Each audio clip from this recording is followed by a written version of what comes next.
If so, I'll call the meeting to order at 7:30. Roll call, please. Mr. Blackstock. Here. Mr. Knotts. Here. Mr. Horn. Here. Mr. Patsalos. Here. Mr. Boda. Here. Graham here. Mr. Simons. Here, all present. Ralph, would you lead us in the Pledge of Allegiance? I pledge allegiance to the flag of the United States of America and to the republic for which it stands, one nation, under God, indivisible, with liberty and justice for all. All right, next is the approval of the agenda. I'd like to add Kurt Weston from the St. Clair County Road Commission under public comment. He wants to do a little presentation to take a few minutes. So moved. I'll support. It's been moved and supported that we add Kurt Weston to the agenda, and the rest remains as is. All in favor signify by saying aye. Aye. Opposed? Is this for the approval of the agenda, Larry? What's that? Is this for the approval of the agenda? Correct. I would like to ask the board, in lieu of the information that we heard about the DTE Energy and the status we're going to have, if we can remove number 4 under new business until we find out what the effect of the Detroit Edison is going to have on us. And if need be, we can always make some revisions to how we're going to bring someone else in for that. Is that a motion? I'm just recommending to the board that I would like to see that.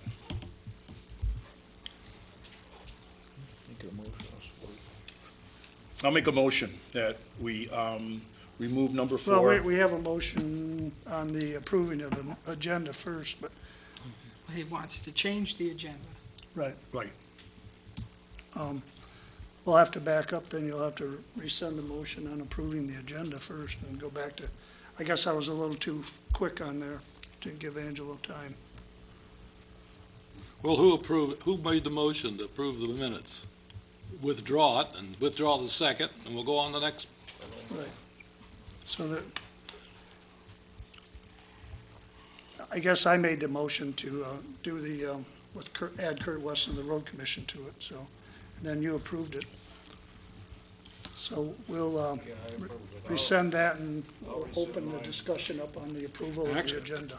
Actually, Mr. Supervisor, you made the motion to approve Mr. Weston under the public comment, That's what I and I understand. seconded that, so what we've done is just taken care of the public comment. I think Oh, I okay, don't think there's a problem, all right.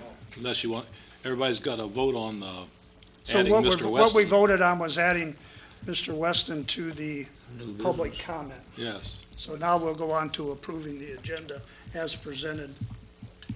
And I'm just asking to make a motion that we table number 4 under new business until we can see what kind of effect that DTE is going to have on our township. I'll support. It's been moved and supported that we strike item 4, the hiring of the part-time bookkeeping position. Is there any further discussion on that? Yeah, I do. Go ahead. Well, my question is, we're waiting till 2023 to make a decision on filling an open position? Well, No, just we're see not what making- happens with the Edison between now and 23. It could be sooner, much sooner. They got 2 units down, I heard now, and if they Yeah. find problems, they're gonna shut them down. One more comes down, they can shut the whole thing down. Who supported? Mr. Boda? Mr. Supervisor? Yes, Mr. I disagree. We're hiring a person to replace a position that was vacant. I understand where Mr. Patsalos is coming from, but frankly, in those kinds of negotiations, I don't think it's going to make one bit of difference one way or the other. It's going to be ornery one way or the other, and in my opinion, based on our past history, we need the additional person in the office, not only for the title of the position he's going to have, he would have, but to be used however the office manager and the supervisor decide he's needed in the office. I think they need another body there. So that's my opinion. You're saying that the position was vacated. Ralph, that position was not vacated. We did not have a 5th person in that office. Her. Yes, we did. No, she just, okay, No, she was the part-time. let's go back before Corinne. How long was it since we had another person in that office, before Corinne came in? But that's, What was it, but 9 years? that's the reason we And got how- it, remember? And We how had, bad were the records the old lady and all could the not keep up. information and everything that we had? She got rid of the wrong person too soon. That was Sharon that was in here. that We had a girl who was in the office who was cross-training all of our employees and was supposed to teach all our employees what positions they were supposed to do, correct? Did we not have a person in there that was doing that? Julia. Julia? She was cross-training everyone? Well, she was supposed to Supposed to be. cross-train all the employees to do all the jobs and cross-train the employees. We let that employee go because we said we were, well, you're using her sparingly. Still using Once a week, because we thought we were fine. We didn't need to have anybody else. So we get rid of somebody that we were using 1 or 2 days a week, but yet you want to bring in a part-time person now to work 4 days a week. Which, I don't know why we just don't stay with the girl that we had here who knew everything, knew the cross-training, knew how to do It would be everybody. a monetary reason. We can have, Well, I don't think the township would go break what we were paying her. the hourly rate, we can Yeah. have him every day for 1 hour almost of her rate. Yeah, but she was teaching everybody everything in there. She knew everything. You're bringing in a person that's going to have to get trained. You're bringing in a person that's going to be running from behind. You're bringing in a person we don't know who's going to train them yet, or what their job's going to be, when we already have a person that knows everything about our township hall. And I'm just saying, in lieu of the news we heard from the Edison, I think this board should be a little more stringent on how, on the things we're doing. But again, that was just my motion, and we can take a vote on it, we can go from there. I noticed the office girls are here. Why don't we hear from them, see what they have to say? Well, do we want to leave him on new business and discuss it at that point? Or Well, are we striking yes, it now? I don't think we should get into that right now. I think there's a motion on the table, we can vote on it, then we can move on, because it is on the agenda, so. Is there any further discussion on this motion? Could you read the motion again? It would be is your motion to table table this? it, to table it. Until we get more status on where we're going to be with the Edison. Correct. Got all that? Yeah. Okay. Any more discussion? All in favor signify by saying aye. Aye. Aye. Opposed? aye. Looks like it's 5-2. We'll table it. We'll strike it from the agenda. Okay, now we got to move on to approve the agenda now as presented with item 4 off. Is there any further discussion on the agenda? If not, all in favor signify by saying aye. Aye. Opposed? We approve the agenda. Moving on to approval of the minutes of June 6, 2016. If there are no additions or deletions to the minutes of June 6, I'll make a motion that we accept the minutes of June 6, 2016. I'll support. It's been moved and supported that we approve the minutes of June 6. Any further discussion? Hearing none, all in favor signify by saying aye. Aye. Opposed? Approve the minutes. Moving on to public comment, we have 2 people that would like to speak. First will be the Sheriff's Department representative to speak about the upcoming Drug Task Force Millage. Yeah, go ahead, man. Oh, are we? He's set up, you want him to? Yeah, well, we can switch it, yeah.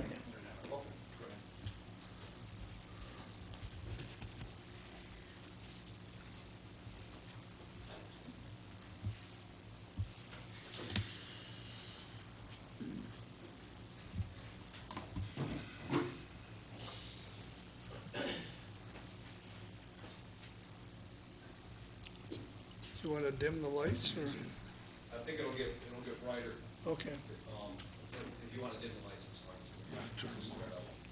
Teresa, Maybe just one of them.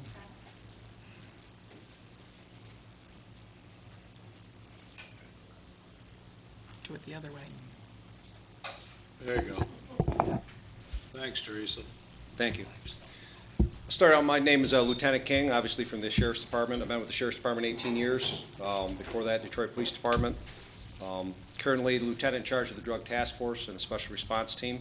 I'll try to get the information out to you without eating up too much of your time, and obviously any questions, please ask, okay?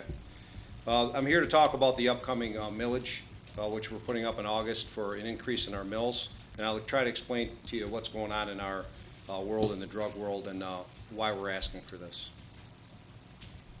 A little DTF history. The Drug Task Force was established in 1985. There was a large problem with crack cocaine that had migrated north or east from Detroit and east from Flint. The Drug Task Force in St. Clair County is one of two Millage-based drug task force in the state of Michigan. The other one is St. Clair County. There has been no request for an increase in the mills since 1985. During that time, we were able to operate under the amount of money we're revenuing from the mills, the millage. However, the drug world and what we have to combat now is much different. And as I get along with this presentation, I'll explain to you what exactly is going on that has changed. It's a 4-year renewal of .28 of 1 mil, based on a $100,000 home with obviously a $50,000 SEV. The current cost for a homeowner of a $100,000 home is only $14 per year. The proposed cost is to double that to .56 mils. Again, of a $100,000 house, if you own a $100,000 house, it would cost you $28 per year. It is a double in mills, but as you can see, it's a very inexpensive millage that we're asking. Drug Task Force currently staffing has 1 lieutenant and 1 sergeant, both from the Sheriff's Department, 5 deputies, 1 Port Huron police officer, 2 Border Patrol agents, 1 Border Patrol Air Marine, 1 U.S. Customs agent. It also pays for 1 secretary and 1 assistant prosecutor. That assistant prosecutor is assigned to us and handles all of our cases. So to get into a little bit of what's been going on in our world at the Drug Task Force, this graph shows misdemeanor and felony charges. As you can see, they've steadily gone up over the years. Approximately 335 felony arrests. We have a 99% conviction rate when we go to court on our charges. Drug Task Force members we get the best training, and we are kind of held to another standard, and we take it seriously. But as you can see, we continuously get busy.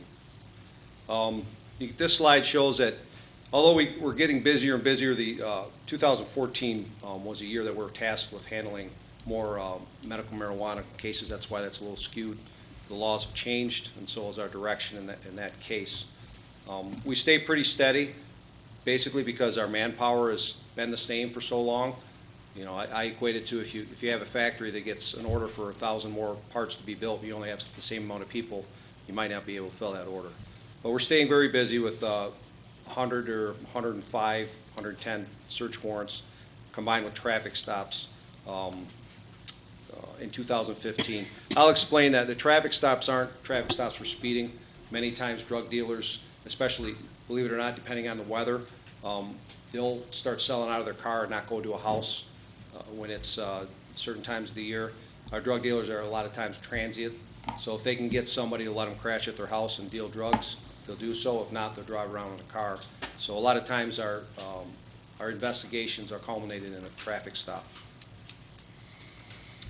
This is a slide that talks about the weapons seized.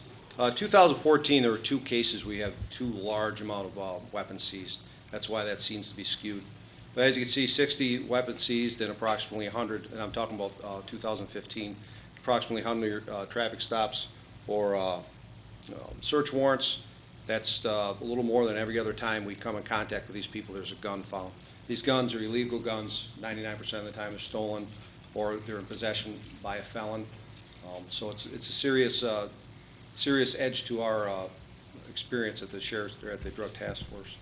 So current trends, that's obviously a map of St. Clair County. What makes St. Clair County a great place to be with the water and where we're located, kind of away from the big cities, but close enough to enjoy them. It also brings challenges. 69 dead ends in the St. Clair County. It's a direct line from Flint. We get a lot of drugs and guns from Flint.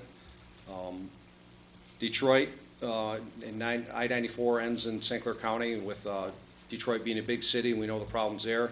We get a lot of drugs and guns coming up from Detroit, and the yellow line there is the money route that goes back down towards the southern borders or the bigger cities where the drugs come from. And Canada poses another very big challenge to us. They are known to bring in drugs from Asia, and it's particularly ecstasy and different kinds of synthetic drugs and heroin. And again, we all know about the border we have here in St. Clair County with 110 miles of coastline border. So it poses quite a challenge for us to be able to contain the fact that there's a bigger drug problem than really what you think the community should have because of the populace, basically because where we're at and where these roads, freeways end. So narcotic activity has gotten more complex. I can speak from experience myself. I was out of the drug task force as a deputy twice, as a sergeant, now as a lieutenant. Several years ago, when I was a deputy and running cases, I told the guys, hey, we got a heroin buy, and they all looked at me like I was speaking, French. Well, heroin started coming back about probably 7 years ago, about 7 years ago, 6, 7 years ago. Prior to that were the prescription drugs that were being overprescribed in our eyes. People who, broke their knee or in a car accident got a dose of Vicodin or even Oxycontin, which is a very powerful opioid drug, and they got addicted to the opioid drugs. And after their body physically get addicted to them and they can't get the drugs anymore, or they're even more expensive on the street than heroin, they turn to heroin. We also now are dealing with the methamphetamine. We've all seen the press releases, I'm sure, in the meth labs. This poses a new challenge for us. It's very time-consuming to dissect these labs. It's very dangerous, and that's why we're starting to feel like we're not keeping up like we used to as far as the amount of manpower we have compared to how much business we have. The increase in methamphetamine labs poses a danger. We saw this, again, probably about 6, 7 years ago when I was a deputy. We saw labs started popping up. Excuse me for a minute. And we've always had meth here, but it was usually attributed to the biker gangs, and they would bring them in, and it was really a small community. And for whatever reason, it caught on to the rest of the public, and the meth labs have gotten really challenging for us to handle. We used to have to call the state police or DEA, and they'd come in and take them apart. We've trained our whole special response team and our deputies and officers in the drug task force to be able to do the entries into these meth labs with special suits on, as you see there. Those suits will protect us from fire, chemical splash, and the vapors from the labs themselves. So once the DTF conducts the investigation, which can be time-consuming in for any drug, it takes several hours for the deputies or officers to dissect the lab. You can see there, that is a picture from one of our labs. And to be able to go in there, it takes at least 6 highly trained members of the drug task force to dissect these labs. You need at least 3 guys in a suit, 1 guy taking notes, and a couple guys for cover, because when we do a drug raid, there's always more people coming and going to see what's going on, or maybe they're customers, or maybe they live in that house or whatever it may be. But it creates a big challenge. It's very time consuming. We've tried to narrow it down with training our people to do it, but it's eating up our manpower in handling these. If we do a search warrant on a house where they're selling crack, we execute the search warrant and then we search it like any building. But once we have these meth labs, it's totally different. We have to stop what we're doing, get our meth trailer, and get all the protective equipment on. You can see here that methamphetamine laboratories is on the rise. In 2013, there was about 13. Last year, there was 31 or 32. It's not slowing down. It used to be a certain dynamic group that were cooking meth, 25, 30-year-old white males. Now we've got, it's all over it's both genders. It's not just white people doing it anymore. It's starting to really spread out to other communities. You can see the amount of grams of methamphetamine has exploded and what we have seized. Again, a huge sign of the uptake and this drug kind of taking a stranglehold in our community. So prescription drug abuse, we saw that come up real large about a year and a half before the heroin did. And what's disturbing about this is so often we attribute to people being addicted to drugs, people who are coming from families that maybe don't have good support groups or aren't as educated or as many opportunity to excel, and they turn to drugs, or maybe their family members turn to drugs. And what we're finding is, this could be anybody in this room who was in a bad car accident and the extreme pain of surgery or your injuries, and the over-prescription of drugs push people to, your body gets so dependent on opioid medication. It's not just a psychological addiction, it's a physical addiction. You may not even want the side effects of that heroin or opioid drug, but your body, I've had it explained to me as, if an addicted person doesn't get their drug every day, when it comes to opioids, they get physically sick, sweats. One person told me it would be like the worst flu you've ever had times 10, and if you can get that drug, it goes away just like that. So they're physically addicted to these pills. Many times the abusers aren't able to get their prescription anymore, and then they start buying the pills on the streets, and they find out they're more expensive than the heroin themselves. An Oxycontin, high-dose Oxycontin is $50, and it's not quite as strong as heroin, and a dose of heroin is $20. So you see the prescription drug problem there in 2013 was so high, and then it started going down. Well, it's because the heroin problem has gone up. Also because there's been some more strong regulations and training for doctors to stop overprescribing these drugs. They're trying to teach them to manage pain, but make people understand, hey, you may have to be in pain for a little while so we don't have this big drug problem out here. So the prescription pills go down, and the heroin abusers, or the prescription addicted people turn to heroin. And that's why the heroin problem has gone up.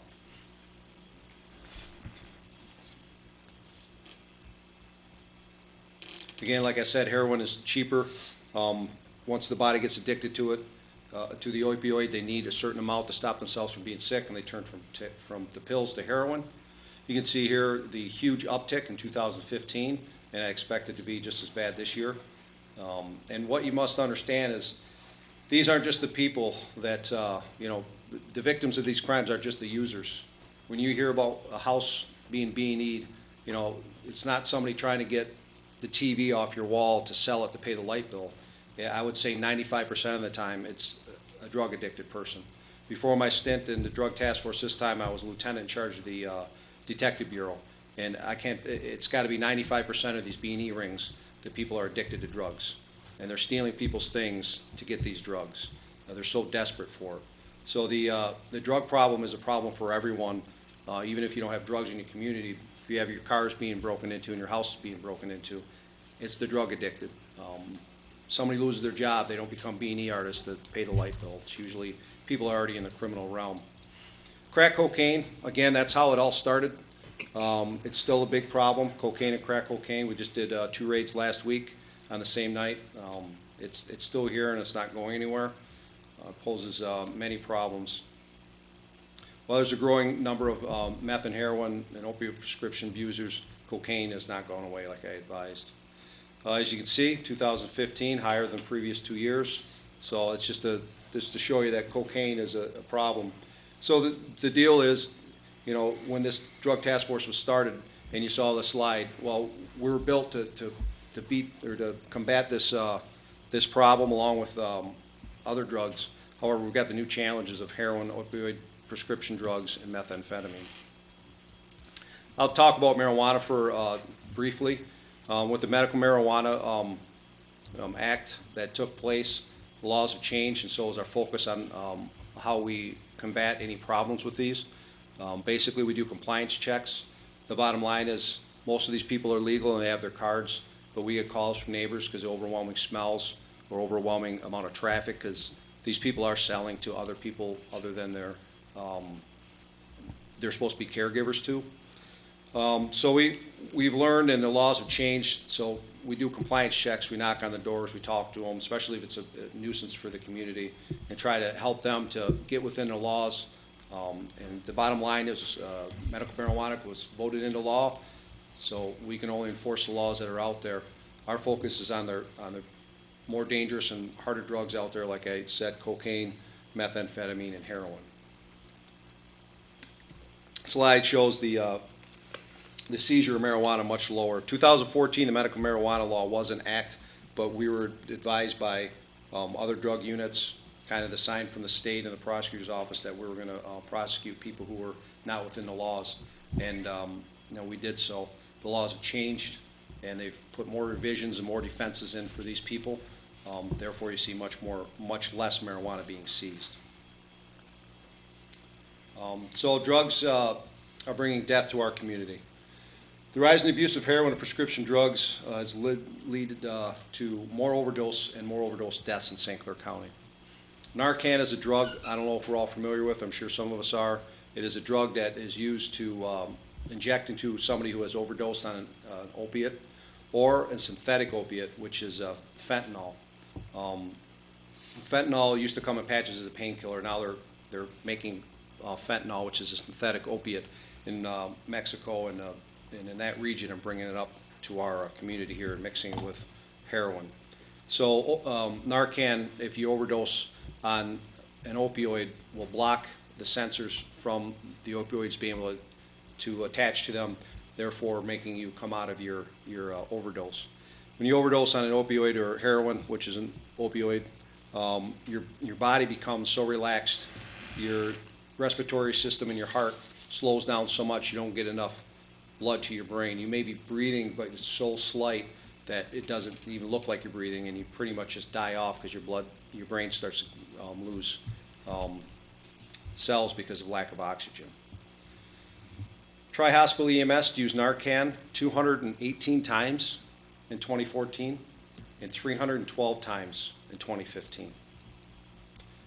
Combined with the overdose deaths in 2015. So 2015, there were 48 overdose deaths from opioid drugs, usually heroin and other drugs mixed with it, some just prescription pills. So if you combine the times that Tri-Hospitals used Narcan in 2015 at 312, that's potentially 360 people dying in our community, in St. Clair County, and that's alarming. It's an epidemic, and it's kind of filled our plate with a lot of work to do. So this shows that, in 2014 there were more deaths. However, Tri-EMS got on board and we got more educated about what we can do to combat the deaths at least. And that's how you see that there's a lot more uses of Narcan in 2015. And it is saving lives. There's less people that die, but there's more people that overdose in 2015. So the Drug Task Force, our job is to stop the sales of illicit drugs. Our targets are the dealers of drugs. We come across users and they end up getting caught up in drug raids or traffic stops, but our target is the dealers of drugs. How can you help? If you have any information, and this is for everybody in this room, of anything that appears to be drug activity, call toll-free, 1-800-243-DRUG. If you don't remember that, call the Sheriff's Department, at 958-115, or the myriad of numbers you can get to the Sheriff's Department with, and they'll direct you in the right direction. You can remain anonymous. A lot of our tips are anonymous. We take notes on them.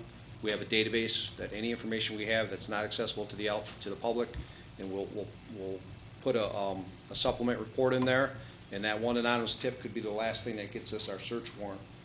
It's difficult to get enough probable cause to get a search warrant, so you never know what tip could help us. So back to the millage. On August 2nd, we're requesting that a new mill rate of .56 mils to fund the Drug Task Force. That increase will bring a homeowner of $100,000. If your house is worth $100,000, you'd be paying $28 a year. That's less than 8 cents a day. That's less than an empty pop can a day. So a lot can be done with that. Also, with the meth lab, Michigan got the distinctive crown of having the most meth labs in the whole nation as a state. It's, I don't know why. I remember hearing about the meth lab problems when I was young in the department, or not real young, but newer in the department, but it was all out west, and it took off like wildfire and came east. And in 2013 and 14, we were number 3 for the state of Michigan. 2015, we had the most meth labs in the whole United States. So, Again, almost one overdose per day. And I'll wrap it up with 8 cents per day on a $100,000 house can help us get a lot more people working the drug task force, helping us to run more cases at a time. So we can run a case in Kimball Township and in Casco, or in East China and Yale, or Port Huron and Birchville. But right now, with the amount of units we have, it's usually, we're concentrating on one case at a time. So that's what this will get us. It'll get us more people working the streets. And that's it, other than answering any questions you guys have. And I appreciate your time. I shouldn't say that's it. The last thing I was asked by Sheriff Donilon was that he asked that you guys respectfully, if you would, adopt a resolution supporting this mill. And if you do so in the future, please contact him so he knows. Any questions at all? I would like to see if you could tell our residents what would happen if this millage did not pass. It would probably mean you'd have a smaller force, you'd have to get rid of some people, which would Well- increase. I'm sorry, I mean. Go on. I just let them know if this went down. If this millage doesn't pass, we'll go ahead with the millage we already run in November, and our task force would stay the same size. And again, that one slide showed how we've kind of leveled off on the amount of investigations we can do. Again, to explain a drug investigation to you all, you'd probably be throwing something at me. It takes so long, and I know you've got a lot to do. But the easiest way to equate it is to have a business that you've got more orders in, but you've got the same number of employees since 1985. Community's grown, the drug problem's grown, and we've never asked for an increase since 1985. This would help us to employ more people, and again, spread out and run more investigations at a time.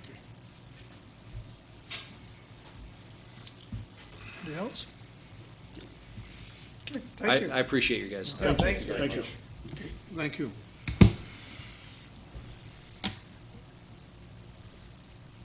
It's kind of eye-opening. And the other thing, when Mr. Weston's done, we'll still have our public comment for anybody that wants to speak. I just shut that off so we can get going. I'll take this apart. Hey, Teresa, I've got pamphlets here also. he got it back, never mind. We got another presentation. Go ahead, lower.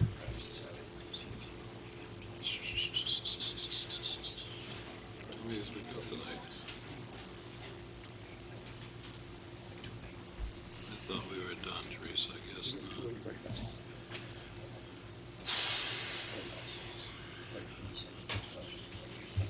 Okay, my name's Kirk Weston, I'm Managing Director of the St. Clair County Road Commission, here to talk about our millage renewal on our part as well, and I want to thank this board for taking time out of your night, and your residents as well.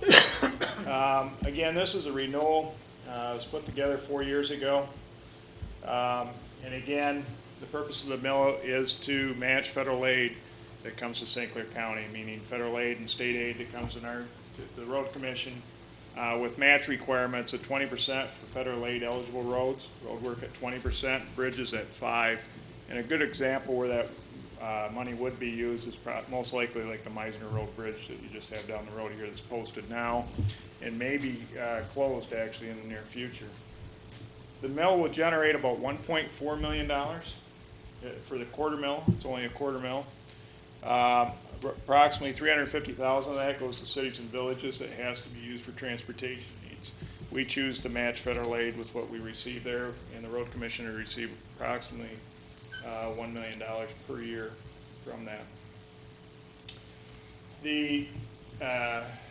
Again, the mill will generate about $1 million a year with a 20/80 match, a 95/5 match. For every dollar we receive, we get about a return of $4 for every dollar we come in on the millage piece. We actually did a little better than that in the last few years with a 5-year average. If you look at the bottom there, about $5.32 for every dollar we received. If you look at the total matching over the last millage period, we received about $7.4 million. That's a combination of millage dollars and road dollars that we put together, with a return of $47.4 million worth of return on that investment. So what that means for this 5-year average, for every dollar I give you, or you give me, I give you $5 in return. And that's a heck of a return on investment in anyone's dollar, in anybody's mind. Again, this just shows each year that we had. Different years are a little bit more because cities will take some federal aid and we'll swap that back and forth per year, but it shows a return on investment at the top there, the federal dollars that we received and the matching funds that were there. Quarter mil, again, approximately $1 million, $350,000 going to cities and villages. It allows us to do some other things with that money. Normally, we budget about $1 million to be used for matching federal aid. What we've done with that dollars that we've replenished over time is we added other programs we have. We have a local road funding assistance program that the townships can participate in. This board happened to do that just down the road here on Springborn Road. That was a project that we did. We increased those funding from $1 million to $250,000 per year, allowed for projects like that to be done. Local ditching program of $230,000 that we put together for the local road system, which the board works with the road commission on. That's $10,000 per township that they get in ditching. Local limestone program, we put together $460,000 for the townships to put down about 20 loads of limestone, depending on your location, per township. And then we reserved some money for the primary system on limestone and some primary paving projects. The quarter mil, again, is a renewal, again, for a home, like talked about earlier, of $100,000 value, SEB of $50,000, is about $12.50 for that homeowner per year. So right now, if your home is valued at that in today's tax dollars, it's about $12.50, and that's what you've been paying over the last 4 years. So, got a list of projects that we've done over the last few years. As you can see from this map, it's throughout the county, different projects that we did. The Point Drive down here, the bridge down there, that was federal aid that helped put that road project together, or bridge project together. And again, an offshoot of some other projects. This year we've got some projects coming here close by, which would be King Road, resurfacing another piece of King, basically from where we left off there at Putty Gut down to Reamer Road. So resurfacing of that road. So you're seeing your dollars spent locally, and that's what we try to do. It comes to us in different makeup of either economic development funds, category D funds, which are truck routes, local safety funds, things like that. So it's made up of a number of different avenues that we use for transportation needs. Upcoming years, this is the start of a list that we have. Again, this list will grow over time because the bridges aren't on here yet for the most part. In 17, you'll see some work in there, 18, 19, all the way through 20. One of the bridges that we're going to be concentrating on, again, is this Meisner Road Bridge. It is posted. It's been reduced again this year, and most likely will be closed within a year or so because of its condition. So how we do that, we apply for funds. It's competition through other projects throughout the state, but we've been successful in the past, and we receive about enough funding to do about 5 bridges a year through federal aid. So, and that pretty much concludes it. So, any questions? No, you're just asking for a renewal of the millage, aren't Yeah, you? in its current state. Yeah. If they start the bridge of Meisner Road to replace it, how long will it take that road would be useless? A year and a half to replace that bridge? No, to replace it, it's probably 60 to 90 days. It's a redecking. The cost of that, the estimates we have on that right now is $2.5 million for the redecking and beams of that bridge. So they're just gonna redeck it, they're not gonna replace the structure? Well, the piers and the abutments and so forth are in good shape. The beams are shot, the decking's shot, that type of thing, so we'll have to look at that.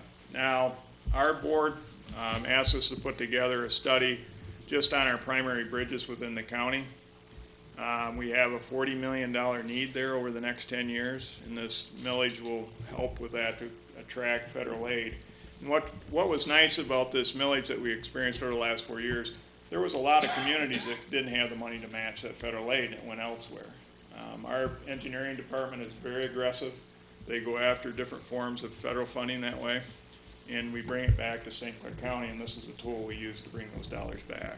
So, but what we would have to do in the case of the Meisner is we would apply under the Bridge Council. It's in there right now, actually, under an application process that will be looked at this September. And we may or may not be selected in that process, but it will stay and we'll just roll into other years for that and eventually get that repaired. Now, we have 3 bridges on Marine City Highway that are in need of repair. There's approximately 4 to 5 bridges along Marine City Highway. They're all built basically at the same time. And those are all coming to age where they need to be replaced. We did one last year. We're looking at another next year, so we have some bridges there that need to be done. Also King Road, if you look at King Road out by Recor here, that's another bridge that will have to be not closed, but replaced here shortly within, I would say, the next 5 to 6 years. So, When you replace that Meisner Road Bridge, are you gonna use precast concrete instead of the steel? well, that's yet to be determined. MDOT kind of tells us what they want to see out there. We submit different drafts of drawings or plans, and it has to go through a review process with MDOT. MDOT has kind of starting to get away from concrete, the pre-stressed concrete beams, that type of thing, going back to steel, because we are starting to see some of those strand cables break, That's because of the salt. yeah, under load. So that's yet to be determined what type of bridge that would be. I also want to say that this, for our township's been a very good program because we've been able to get considerable match money to help with the various roads around here in the township, and it has certainly been a good program for East China Township. Yeah, we appreciate your partnering on that, on all these projects throughout the years, and this is one of those things we just didn't take the money and spend it on our system. We wanted to share that with the townships and try to continue those match programs the best we could.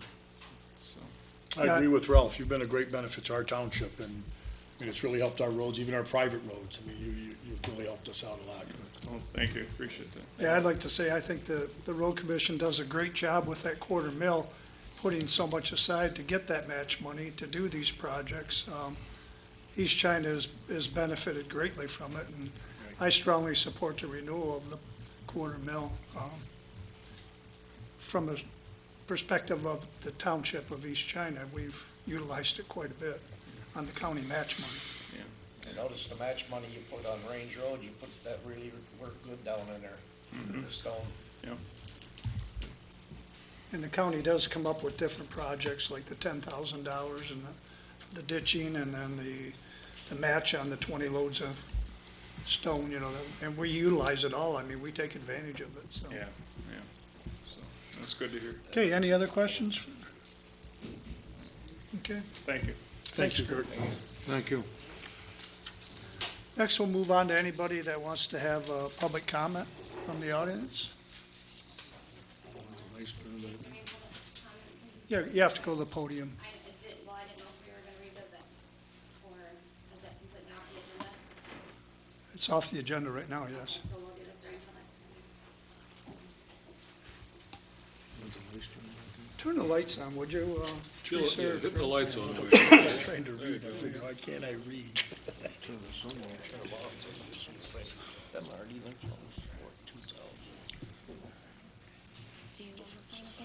to just? Want me to go? Okay. My name's Corinne Garwood. I'm an employee of the township. I guess our confusion, or my confusion, when it's in regards to the part-time employee, is Julia was to be on to cross-train us. That was told to me. And that's not happening now because it's, I guess, monetary issues. If you take a look at Julia's last invoice, that invoice is so expensive because she had to cover for me and Teresa during medical leave. That wasn't anything with cross-training, so I would like to state that for the record. That was no help to me.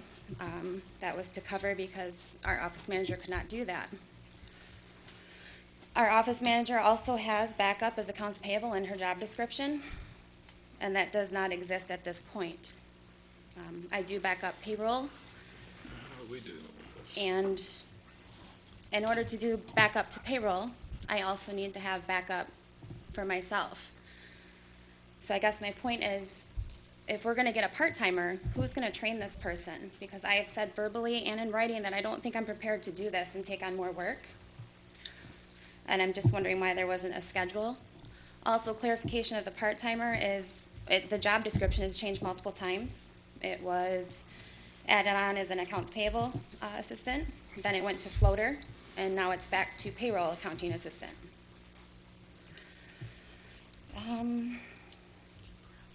Sorry, I get very nervous during public speaking. I just think if it's something that's monetary, I don't understand why we have employees that aren't fully trained in their position. If we were gonna have the cross-training like it was told to us, we would have a person that would be back up for accounts payable at this point. That's all I have. Anything? Thank you.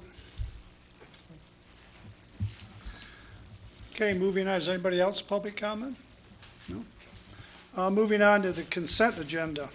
We have C1, a thank you from the Council of Aging. We have C2, the May 2016 Investment Income Report. The C3 is the May 2016 St. Clair Fire Report. The C4 is the May 2016 Revenue and Expenditure Report. C5 is the May 10th, 2016 Planning Commission Minutes. I have a comment. Yes. On the revenue and expenditure report, page 31, 33. I'd like to point this out to the board, that at the present time, this is the East China Water Fund. This is not the Sewer and Water Authority. This is the East China Water Fund. It's 35 grand in the hole. We will get additional summer billings. Some of the water sales usually goes up in the summer, so this may even out a little bit toward the end of the year, but I just want to make the board aware that there is a possibility we may need to consider an additional increase in the water cost for East China. Can't let that get too far behind. Okay, thank you, Ralph. How's the sewer, Ralph? Is that? in good It's shape? fine. Sewer's fine? It's fine, but you know, the other problem is going on with the sewer. Because of the problem, the possible closure of DTE, Oh, yeah. almost a half of the sewer costs are funded by DTE. And when they go away, yeah, then we got a problem. Okay, any other questions on the consent agenda? There are no other, I have no other comments. If there are no other further ones, I'll make a motion that the consent agenda be approved as submitted. It's been moved and supported that we accept the consent agenda as presented. Is there any further discussion? Hearing none, all in favor signify by saying aye. Aye. Opposed? Motion carries. Moving on to disbursements, we have invoices of $84,604.79. We have accounts payable of $48,193.97. We have a payroll of $17,587.06. We have a payroll direct deposit of $13,733.47. We have EFTs of $29,791.31, and we have a tax account of $1,348.80 for a total disbursement of $195,259.40. I'll make a motion, we pay the bills in the amount of $195,259.40. I'll support. It's been moved and supported that we pay the bills in the sum of $195,259.40. Is there any further discussion? Hearing none, roll call, please. Mr. Boda? Yes. Mr. Fitzpalis? Yes. Mr. Horn? Yes. Mr. Knotts? Yes. Mr. Blackstock? Yes. Cram, yes. Mr. Simons? Yes, motion carries, we pay the bills. Next, we'll move on to new business. We have appointment of Andrea Harrington to the Beautification Committee through December 31st, 2018.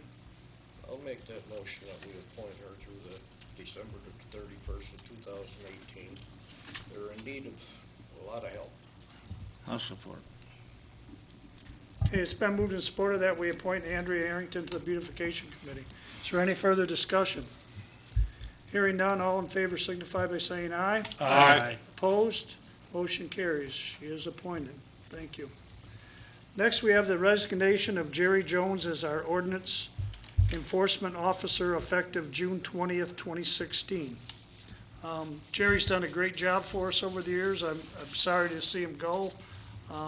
His life has changed. He's got a place up north, so he's going to be spending a month up there, as he told me. So, what's that? Prior to the board's action, I had Jerry Jones came over and cited me for putting mulch up against a neighbor's fence. And then Larry stepped in and got it stopped, which I appreciated. And I haven't heard anything from him. I sent him a letter requesting some things from him, and I haven't heard anything back from him yet. I gotta have this so that he says that violation is null and void. I gotta have a letter to that I think we'll have effect. to wait and talk to Mr. Jones tomorrow. We can get him on the phone. Okay. 'Cause And I talk haven't to heard- him tomorrow. I haven't heard back from him. You asked me if I heard from him, and I said no. Yeah, last I talked, he said he was gonna go over there and look at No, he yours, never did. see what was done. He never did. It's kind of a moot point now, isn't it? Yeah. He resigned today. Well, I still gotta have somebody from this board. I'd also make a statement that perhaps the township can send Mr. Jones a letter of appreciation for his time Okay. spent. I'll move we accept the resignation of Mr. Jones as ordinance enforcement officer effective 20 June with regret. Support. It's been moved and supported that we accept the resignation from Mr. Jones. Is there any further discussion? Hearing none, all in favor signify by saying aye. Aye. Opposed? Motion carries. And to add to that, we will be looking for a new person to do this job. I've had one person contact me already, but we'll see. We'll probably put some kind of posting out. Next, new business, emergency water agreement with Marine City. Mr. Boda, would you read that? Emergency water agreement. This agreement made and entered into the second day of June 2016 by and between the city of Marine City, herein referred to as a city, and the township of East China, hereinafter referred to as a township, both the municipal corporations in the state of Michigan.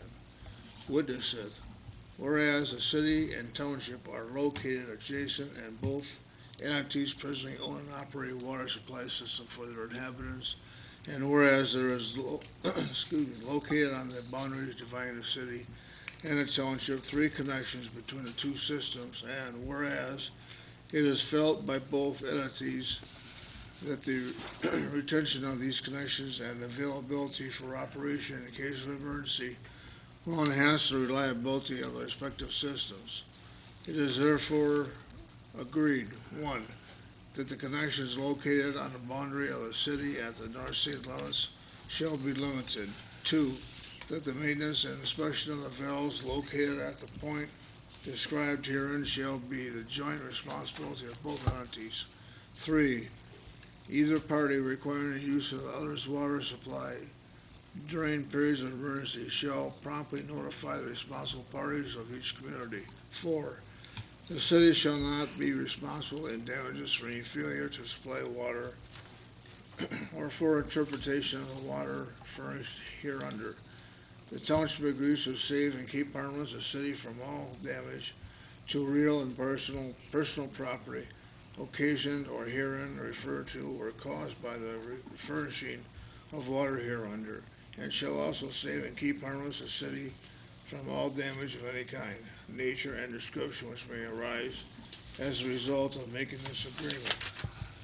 5, the township shall not be responsible in damages for any failure to supply water or for interpretation of the water furnished hereunder. The city agrees to save and keep harmless the township from all damage and to real and personal property occasioned or herein referred to or caused by the furnishing of water hereunder, and shall also save and keep harmless the township from all damage of any kind, nature, and description which may arise as a result of making this agreement. 6, Nothing herein shall be construed as a contract for the supply of water on a regular or standby basis to the township or to the city, as the connection shall be maintained only for the use of the communities during periods of emergency. 7, this agreement shall continue in effect for a period of not to exceed 10 years, at which time it may be renewed by the mutual agreement of both parties.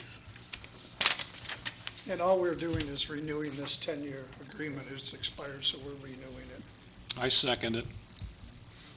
Okay, it's been moved and supported that we sign the agreement with Marine City for the emergency water. Is there any further discussion?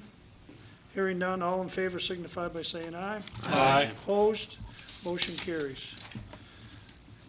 Moving on to unfinished business, the refuge collection quotes. It was tabled at the last meeting. We did some more research. My recommendation is to continue with Emterra, who we've had for the last 3 years? 3 years. 3 years. Yeah, they do a fairly good job. They missed me sir. a couple of times, but that's okay. Any further discussion or Bags out in anything? the winter. Well, I noticed that there's a substantially lower price than any of the other two Yes, it bidders. is. And they have been doing, I would say, a good job. There's always problems, but they've been working at it. I have no objection to them continuing. I think they've been serving the township well. It's a substantial amount of money difference Yes, sir, with certainly is. Emterra compared to the other two. We had a substantial amount of money. The reason they missed me, Ralph, I put white bags on the snow, so it's my fault. Do you have my number? You call me when that happens. Huh? Seriously, I'd like to get more calls, because that's what I do for the company. Try This to is resolve Gary them. with Emterra. Yeah, I'm with Emterra. Okay. And, Oh, they do a good job. Sometimes they won't pick up, like a jug from a laundry soap jug. The guy told me, I says, how come you're not taking that jug? Puts it back in the. You want to go up to the podium if you want to, so the rest of the community can see it if we go to the podium.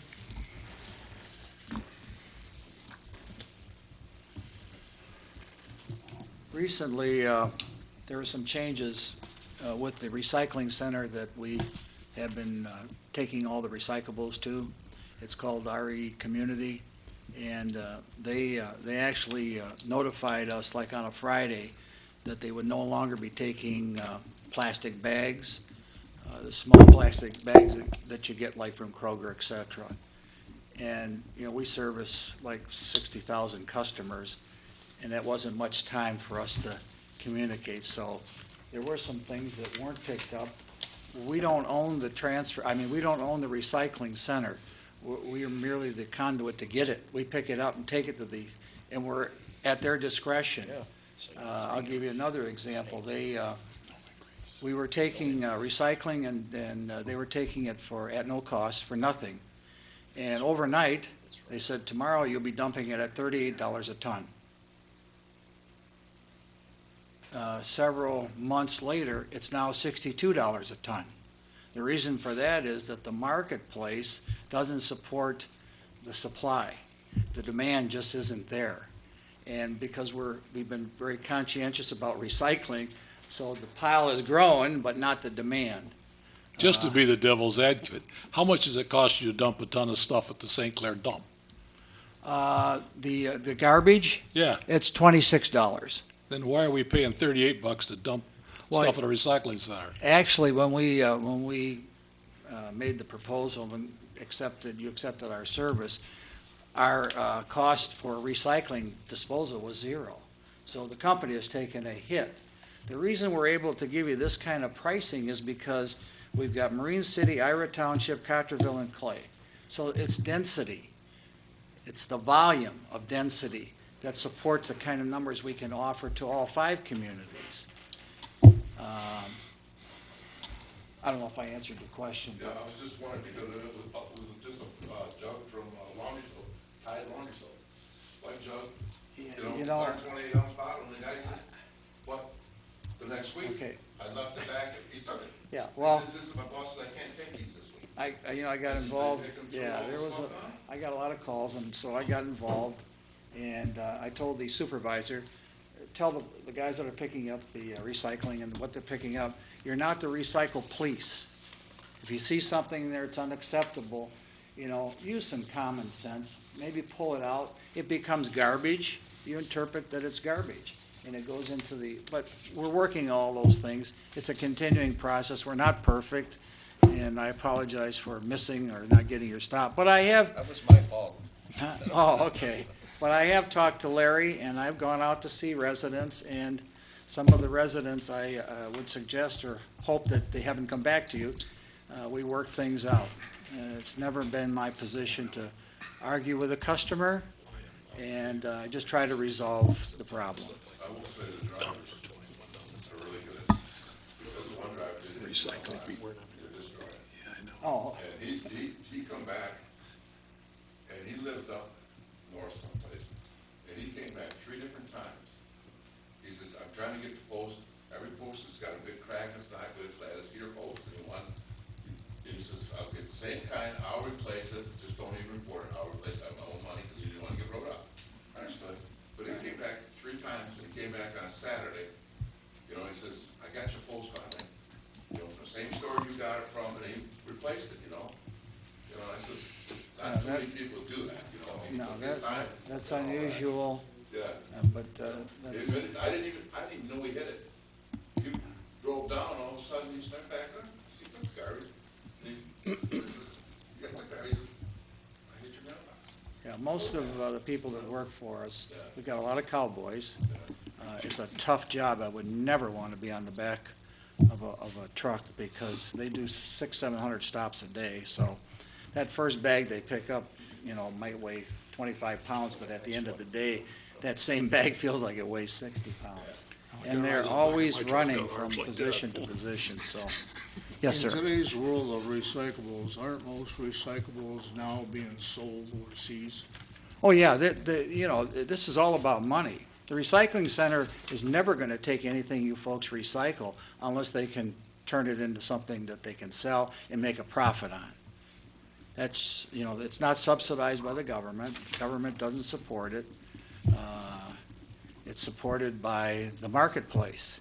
And I'd like to say that probably 60% of all recyclables end up in China, but the Chinese market has dropped considerably, and now we're feeling the effect of it. The company is feeling the effect of it, because like I said, we used a zero cost, but, that's life.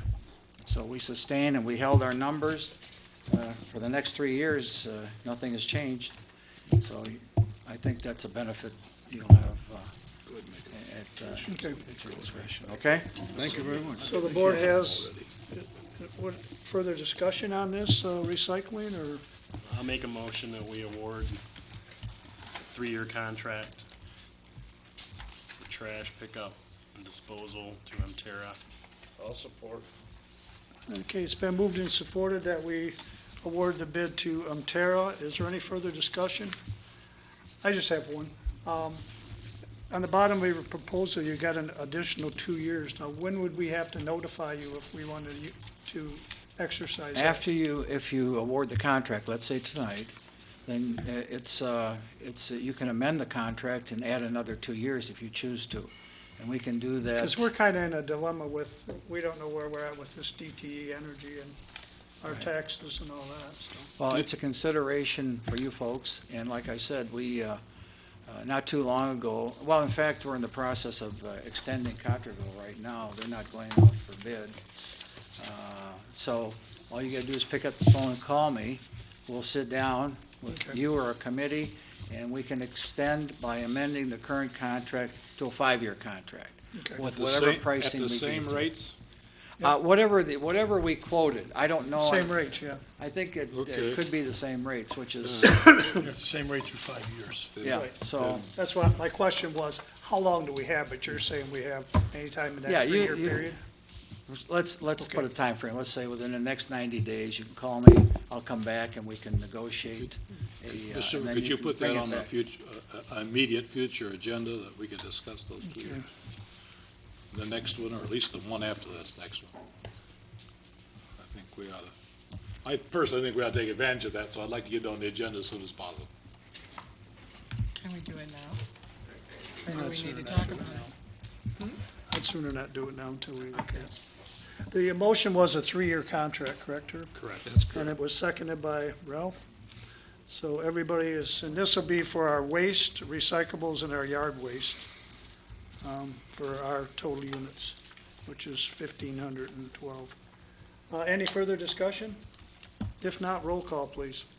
Mr. Blackstock? Yes. Mr. Knotts? Yes. Mr. Horn? Yes. Mr. Petzoles? Yes. Mr. Boda? Yes. Cram, yes. Mr. Simons? Yes, motion carries. Thank you. got it. And anybody can get my number from anybody. Yeah, okay? we've got Yeah. it here. Call me anytime, Will do. okay? Thank you. Thank you. All right, next we have announcements. Township offices will be closed July the 4th, 2016 for the holiday, 4th of July holiday, which is on a Monday, I believe. Moving on to member comments, Mr. Horn. The only one I got, I wanna congratulate Kurt on doing Range Road. It looks nice. It's a nice road now. They put a lot of stone on it. That's all I have. Mr. Casales? I would just like to encourage our residents to get out in November and support our sheriff's department and our road commission and approve those millages, because they definitely benefit our In county. November, aren't those on the August? August, those I'm on the sorry, August August. 2nd? Yeah, those August. are on the August 2nd ballot. Thank you, Ralph. Yes, August. They're definitely a great benefit to our county, and especially to our township. That's all I have. Mr. Boda? Yes, got a couple of things. Number one is to support both our sheriff and county road commission come August to do the right thing. And, put it in there. Second item is it's something that's been discussed off and on for quite a while now, but I would like to see the township take and develop an ordinance to control the number of boats, trailers, junk vehicles that are left that are in people's yards, and there's basically in storage. What I refer to as Meisner Road, I think, which we all know about, by the bridge, and it's maybe too late to get him, but in the future, we could have, at least have something with some teeth in it, to use for enforcement. And, I would suggest that the ordinance have in it that it cover both, private homes, businesses, any commercial, any vacant lots that somebody owns in the township, not be able to just put cars on them or boats or anything else. And I think if we get something like that now, at least we got something in the future we can use to hopefully use with some teeth. That's all. Thank you. Okay. Ms. Cram? I'm all set, thanks. Flagstaff? Thank you. Ralph? I have a question, something in my tickle file here. I don't know if you can answer it now, or maybe you could next week. Some time ago, almost 6 months ago, we were talking about some kind of GIS data, some kind of devices that we were gonna have to purchase so guys could walk around and find out what our water pipes were. Whatever happened to that? Well, Blaine was working on it. He's busy. We're all busy, so it's kind of been laying there. I'll put it back in my file, but maybe we can find out about that. Yeah, Okay. I asked him the other time, and, yeah. It's a big thing, I mean, to get all this, to get what kind of equipment, how much do we want to spend? I agree, It's I just expensive. wondered how we were coming, that's all. All right. I have nothing else. Okay, I just have one thing. The pickleball courts got completed this past weekend. My emails, I had a ton of them when I came in here this morning. Everybody is very appreciative in the community, and they're just, everybody says what a great job was done. So, I'd like to say a job well done to the Parks and Rec Commission for doing that. One of the other things that was mentioned is the people that play the pickleball would like to know what kind of money it would cost to put in this wind barrier screening on there, that they would be interested in, contributing to that. So I've got with the Park Commission Chairman, and she's going to get those prices for us, and I'll pass them along. But we've got nothing but grave reviews, really good reviews on the pickleball courts. And if you get a chance, go over and take a look at them. I think there's pictures posted on the net. I think, was it Ralph Thibodeau, I think he put them on there. So you can look at them. And with that, I have nothing else, so I guess a motion to adjourn would be in order. I'll make a motion to adjourn at 8:38. Okay, it's been moved and supported that we adjourn. Is there any further discussion? Hearing none, all in favor signify by saying aye. Aye. Opposed? Motion carries, we are adjourned. Thank you.